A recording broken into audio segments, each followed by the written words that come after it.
So అందులో ఆ sir suicide చేసుకొని ఉన్నాడంట. ఆ మేడం లేదనే బాధతోటి చాలా డిప్రెషన్కి వెళ్ళిపోయిందట. సారు కూడా తాడుతోటి ఉరేసుకున్నాడంట. ఎంత నాకేసినాడు ఓపెన్ చేయకపోవడం వల్ల డైరెక్ట్ ఆ డోర్ పగలగొట్టిరట.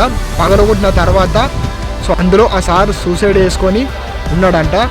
సార్ వాళ్ళ పిల్లలు కూడా చిన్నపిల్లలు అని చెప్పేసి ఇన్ఫర్మేషన్ తెలుస్తుంది. అంటే అమ్మ నాన్న చనిపోయారు అనే అంటే తెలుసుకోలేని ఏజ్లో వాళ్ళు ఉన్నారట. సో అంటే వాళ్ళు చిన్నపిల్లలే కావచ్చు. Hi guys everyone, welcome back to my channel. So ఇవాళ వీడియో ఒక చిన్న మోటివేషన్ ఇద్దామని చెప్పేసి మీ ముందుకు వచ్చిన. సో ఇది ఎక్కడంటే కరీంనగర్ డిస్టిక్లో జరిగింది. సో సార్ వచ్చేసి డిపార్ట్మెంట్లో వర్క్ చేస్తారట. సో సార్ వచ్చేసి ఎస్ఐ. సో బట్ అయినప్పటికీ కూడా సో వీళ్ళ వైఫ్ అండ్ హస్బెండ్ మధ్య ఏం గొడవ జరిగిందో తెలీదు. కానీ కాకపోతే సో ఇద్దరు సూసైడ్ చేసుకున్నారు. అంటే సార్ ఉన్న పొజిషన్లో సో ఆ సార్ ఒక మంచి పొజిషన్లో ఉన్నాడు. సో లైఫ్ మంచి ఎంజాయ్ చేయొచ్చు. సో వాళ్ళ ఫ్యామిలీతోటి సార్ ఒక లెవెల్ ఎంజాయ్ చేయొచ్చు. కానీ కాకపోతే సో అంత పొజిషన్లో ఉన్నప్పటికీ కూడా సో అటువంటి ఆలోచన తెచ్చుకోవడం కొంచెం బాధాకరమే. సో అంటే ఈ సార్కున్న మేడంకి వీళ్ళిద్దరి మధ్యలో ఏదైనా గొడవ వచ్చిందా లేకపోతే ఏం ప్రాబ్లమో నాకు కూడా తెలియదు. కానీ సో వాళ్ళు ఎందుకు సూసైడ్ చేసుకున్నారో కూడా తెలియదు. బట్ అలా చేసుకోవడం ఒకటి బాధాకరం, ఇంకొకటి తప్పు డిసిషన్ తీసుకున్నారు. సో ఇటువంటి డిసిషన్ ఇంకా ఎవరు కూడా తెచ్చుకోవద్దనే ఉద్దేశంతో ఈ వీడియో చేస్తున్నా.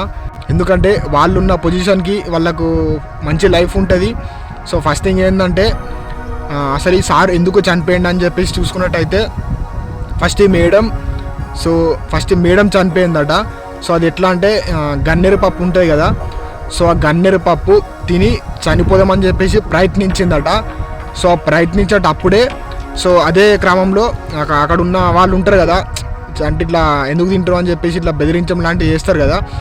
సో అట్లా గన్నేరు పప్పు లాక్కొని హాస్పిటల్కి తరలించారట. సో అదే హాస్పిటల్కి తరలించే క్రమంలోనే ఈ మేడం అయితే చనిపోయిందట. సో అంటే ఆ మేడంకి ఏదైనా బాధ వచ్చిందా లేకపోతే వీళ్ళిద్దరి మధ్యలో ఏదైనా గొడవ జరిగిందా ఏదో తెలియదు. కానీ కాకపోతే ఆ మేడం మాత్రం ఇట్లా గన్నేరు పప్పు తినేటప్పుడు సో ఎవరైతే వాళ్ళ ఫ్యామిలీ ఉంటారు కదా, సో వాళ్ళ హాస్పిటల్కి తీసుకెళ్ళారట. సో అదే సమయంలోనే సో ఆ మేడం అయితే చనిపోయింది. సో తర్వాత కొద్ది రోజులకి, అంటే వారం రోజులకా 10 రోజులకా తెలియదు, బట్ కొద్ది రోజులకని మాత్రం నాకు ఇన్ఫర్మేషన్ తెలిసింది. ఆ మేడం చనిపోయిన కొద్ది రోజుల తర్వాత అయితే ఎవరైతే వాళ్ళ ఊరు గ్రామస్తులు ఉంటారు కదా, సో సార్ వాళ్ళ ఇంటికాడ ఆ ఊరు గ్రామస్తులను తర్వాత వాళ్ళ బంధువులు సో ఈ సార్ మీకు కొంచెం దాడి చేయడానికి వచ్చారట. ఎందుకంటే నీ వల్లనే చనిపోయింది, సో ఏం చేసినావు అని చెప్పేసి కొంచెం సో దాడి చేయడానికి వచ్చిర్రట. సో అయితే తర్వాత ఎవరైతే వీళ్ళ అత్తమ్మ వాళ్ళు ఉంటారు కదా, సో వీళ్ళ అత్తమ్మ వాళ్ళు కొంచెం సేఫ్ సైడ్లో ఉంచారట. అంటే సో ఈ సారు వీళ్ళ అత్తమ్మ వాళ్ళ ఇంటికి వెళ్ళిండట. సో వెళ్ళి అక్కడ కొద్ది రోజులు ఉన్న తర్వాత ఏమైందంటే సో అతను కూడా కొంచెం డిప్రెషన్లోకి వెళ్ళిపోయిండట. లైక్ ఎట్లా అంటే ఎవరికైనా కొంచెం భార్య చనిపోతే బాధ ఉంటుంది కదా. సో ఆమె మెమొరీస్ గుర్తొచ్చినాయట. మెమొరీస్ గుర్తొచ్చి ఆ మేడం లేదనే బాధతోటి చాలా డిప్రెషన్లోకి వెళ్ళిపోయిండట. డిప్రెషన్లోకి వెళ్ళిపోయి సో ఈ సారు కూడా ఒక రూమ్లోకి వెళ్ళి సో ఈ సారు కూడా తాడుతోటి ఉరేసుకున్నాడంట. సో అయితే ఉరేసుకున్నదే రూమ్లో ఉండిపోయిన తర్వాత ఎవరైతే వీళ్ళ అత్తమ్మ వాళ్ళు ఉంటారు కదా, సో అంటే రూమ్లోకి వెళ్ళిండు చాలాసేపు అవుతుందని చెప్పేసి వీళ్ళ అత్తమ్మ వాళ్ళు చూడడానికి వెళ్ళిరట. సో ఎంత డోరు నాకేసినా కూడా ఓపెన్ చేయట్లేదు. సో ఓపెన్ చేయకపోవడంతో వాళ్ళకు కొంచెం డౌట్ వచ్చిందట. సో అట్లా డౌట్ రావడం వల్ల ఎంత నాకేసినా కూడా ఓపెన్ చేయకపోవడం వల్ల డైరెక్ట్ ఆ డోర్ పగలగొట్టిరట.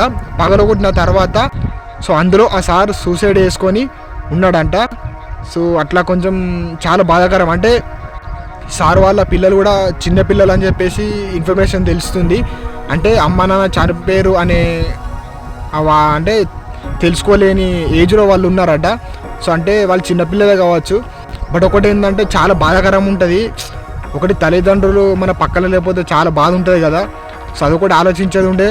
అంటే వీళ్ళు ఎందుకు ఈ డిసిజన్ తీసుకున్నారనేది తెలియదు. కానీ కాకపోతే ఎంత పెద్ద ప్రాబ్లం ఉన్నా సో కొంచెం సొల్యూషన్ ఆలోచించేది ఉండే. ఎందుకంటే పోయిన ప్రాణం తిరిగిరాదు కాబట్టి మళ్ళొకటి కొంచెం పిల్లల గురించి కూడా ఆలోచించేది ఉండే. సో మళ్ళొకటి ఏంటంటే సార్కి ఒకటి మంచి లైఫ్ కాబట్టి, అంటే సార్ ఉన్న పొజిషన్లో సో హ్యాపీగా బ్రతికేయచ్చు. 10 మందిలో రెస్పెక్ట్ ఉంటుంది, మంచి లైఫ్ ఉంటుంది కాబట్టి సో బ్యూటిఫుల్ లైఫ్ ఉంటుంది. అయినప్పటికీ కూడా ఎందుకు ఆ డిసిజన్ తీసుకున్నాడో తెలియదు. సో వాళ్ళకేం బాధ వచ్చిందో. బట్ అంటే నేను దీన్ని బట్టి ఏం చెప్తున్నా అంటే ప్రతి పేరెంట్స్కైనా కూడా కొంచెం ఎటువంటి బాధ ఉన్నా కూడా ప్లీజ్ దయచేసి ఇటువంటి నిర్ణయాలు తీసుకోకండి. సో కొంచెం ఒకరికొకరు ఆలోచించుకోండి.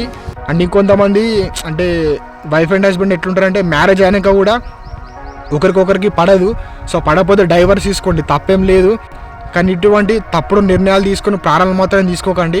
సో పోయిన ప్రాణాలు తిరిగి రాదు కాబట్టి, సో ఒక పక్క తల్లిదండ్రులు బాధపడతారు, మీ పిల్లలు కూడా అనాథలు అవుతారు కాబట్టి ప్లీజ్ దయచేసి ఆలోచించండి. సో ఇటువంటి నిర్ణయాలు ఇంకెవరు తీసుకోవద్దనే ఉద్దేశంతో వీడియో చేస్తున్నా.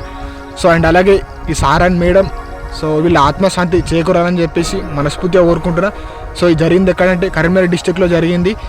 సో ఓకే, మరి మళ్ళీ కొత్త వీడియోతో మీ ముందుకు వస్తా. ఈ వీడియో ద్వారా మీకు ఎంతో కొంత మోటివేషన్ అందింది అనుకుంటే సో లైక్ చేయండి. Okay, thanks for watching.